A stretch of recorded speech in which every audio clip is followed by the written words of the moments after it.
As is often the way with media and early trailer analysis, it doesn't take long for a new piece of information to come out that could change everything. And that's exactly what happened earlier this week. The funny thing is, the signs were all there. We just didn't really know where to look.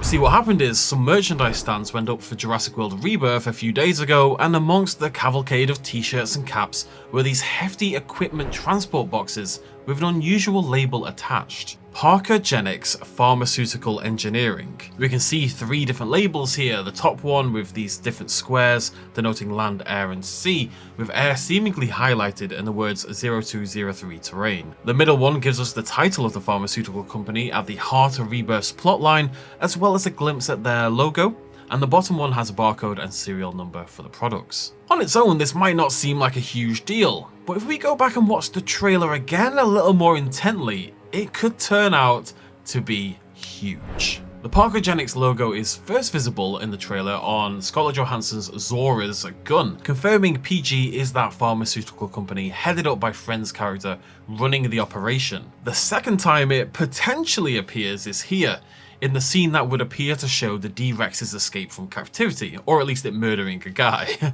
Now, whilst there isn't the whole Parkergenics logo, there is this small white triangle with a black triangle in the middle, splitting that previous triangle into 3 white quadrilaterals. If I'm honest with you, dear viewers, I was not convinced by this initially, and I chalked it up to coincidentally similar shapes. But the more I've stared at it, and I've stared at it, the more convinced I am. The only difference is the D-Rex scene logo is housed in a black holding box, otherwise they really are an identical match. That said, I wouldn't blame anyone for not being wholly convinced yet either. It absolutely could be a coincidence, but for the purpose of this discussion, we're going to roll with it. This third one is a little tenuous. I haven't seen it mentioned elsewhere yet, and it wasn't in the original Reddit thread.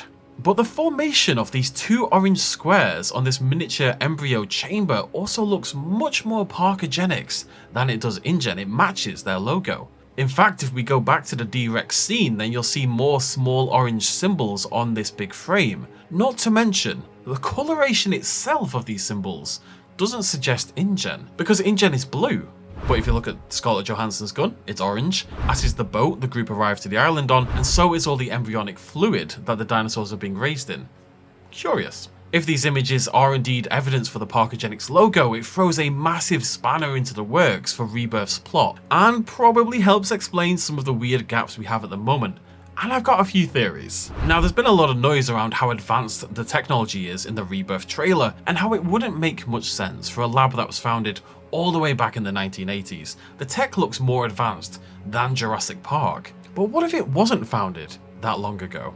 You see, something has been bugging me about the trailer for a while, and it's this. The lab is clearly destroyed, dirty, and it still has power. We'll talk about that in a little bit. It doesn't look like anybody's been maintaining this part of the lab. The polycephalic velociraptor, however, is housed in this positively gleaming chamber that looks like it's been given a really good wax 5 minutes ago. The background's in good shape too, although the architectural style is more reminiscent of the original Jurassic Park. These can't possibly be the same lab, can they? Well, in my opinion, yes, and also no.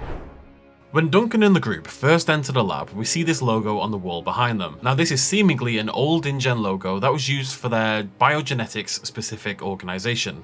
It's been seen through the images for the film, including on old infrastructure on the island, so I think we can safely say that's what this is. It's an old branch of InGen. If we hop back to the D-Rex breakout scene, we can see the letters EN in the bottom left corner. We don't see any more of this, but it is almost certainly the last 2 letters of an InGen logo, given the similarities in the typography. The D-Rex variant is, however, much more modern, cleaner, a little bit more boring, the sort of 2020s update companies are making all of the time. So let's go with that for now. Now, the name of Parkergenics itself raises questions, because that name carries quite a lot of weight already in the Jurassic canon. Parker is John Hammond's middle name.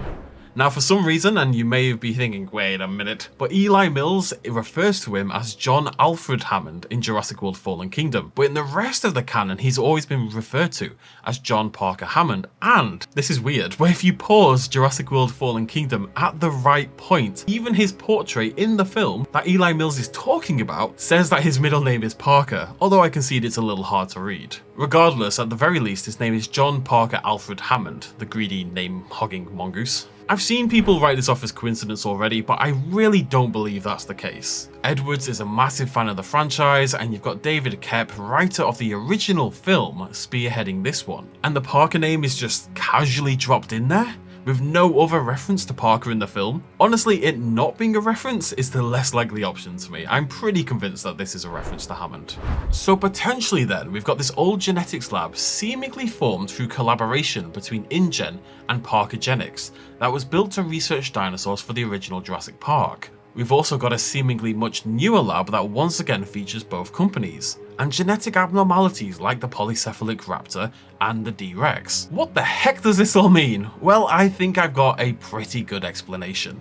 See, I don't think Parkergenics is a shadow corporation or a nefarious entity or even a front for InGen, because we've got both logos in harmony here. I think it's more likely that it's a subsidiary of InGen or an alternate company set up by Hammond to conduct medicinal and pharmaceutical research using gene therapy. Now this makes sense for quite a lot of reasons. It fits film Hammond's ethos of trying to bring joy and to help people, for a capitalist anyway. Also worth noting that they've literally used genetic techniques on people already to create Maisie, and that InGen originally created biological products for the consumer based on modifying genes and such. It fits the film's central synopsis of them using DNA from the 3 largest dinosaurs to create a cure for a heart disease. The word genix is literally used in medical laboratory titles all around the world, including ones that test DNA to find out what diseases you're potentially a risk factor for. And there's even a new computational framework called Genix that aims to identify key gene responses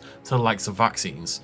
What I'm suggesting here is that it's not just a regular pharmaceutical company, it is of course a gene-specific one, and that ties in nicely with InGen. And then finally, it fits the timeline. Hammond sets up InGen along with Lockwood, who's more of a financier really, and whilst Site B is off breeding the dinosaurs and Isla Nublar is of course the home of the park, this new island is home base, where all the nitty-gritty research is being done. They're experimenting with new genes, new methods, ways of creating dinosaurs for the very first time, and perhaps along with it they're testing or even happen to discover some medical usage from that same research. And that would go a long way to explaining why these dinosaurs specifically are ones that are going to help with the gene therapy for the heart disease. So what I'm proposing happened is this.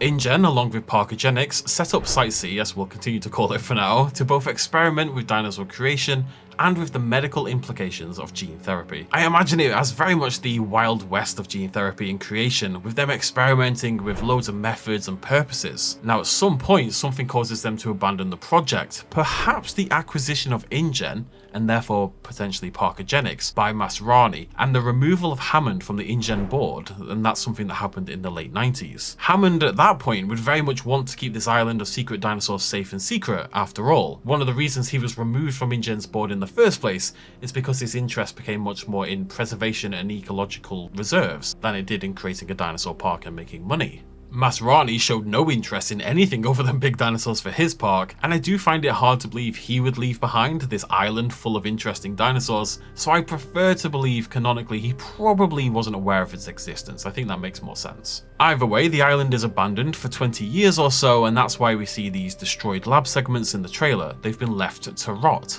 For now. In the mid-2010s, Masrani Global all but folds in the wake of the Jurassic World disaster. Its stock value has plummeted, and InGen's name was rendered a stain upon the scientific community. Now, we haven't really heard about Masrani or InGen much since then. The films haven't addressed what happened to these companies. But I'm proposing that a currently unknown organization, or hell, why not the likes of Manticorp, have acquired InGen and Parkergenics at a cut price in the wake of Masrani's collapse. They resurrect the Parkergenics and InGen brands, and they restart the lab on Site C, funneling new funds and equipment to the area. Hence we can see this new and modern lab equipment that we can see with both the Parkergenics and InGen looking logos, and why we've got this modern looking equipment in this sort of classic style InGen architecture. They're bringing in this new equipment into an already existing pre-built 80s style Jurassic Park design. Now this isn't the entire lab, it's segments deeper and more hidden within the compound. That's why even in the destroyed sections we see, first of all, the lights are still on. The compound is being powered for the new labs deeper inside, but of course that would also be powering the outside segments as well. So I quite like this as a theory, but the final question then becomes, Why are they being sent to the island in the first place if there's already an operational lab there? If Parkergenics and this company are already set up on Site C, why are our team going in the first place? And this is really the bit that ties it all together for me. I'm all in, baby.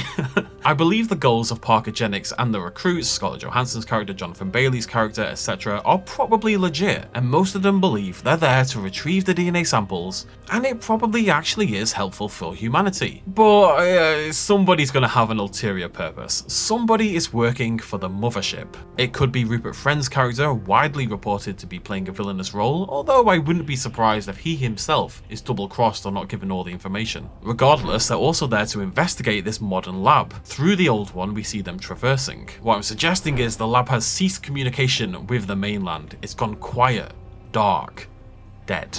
The D-Rex is clearly contained in modern high-tech equipment, so did it break out from the lab in the 90s before being recaptured by a modern team? Or in fact, did this new corporation, having purchased InGen and Parkergenics, but unversed in their methods and the mistakes they've made, accidentally or purposefully create this monster? Did this corporation, as Malcolm suggested all those years ago, use knowledge they didn't understand, use knowledge that they themselves hadn't earned? Did they stand on the shoulders of giants?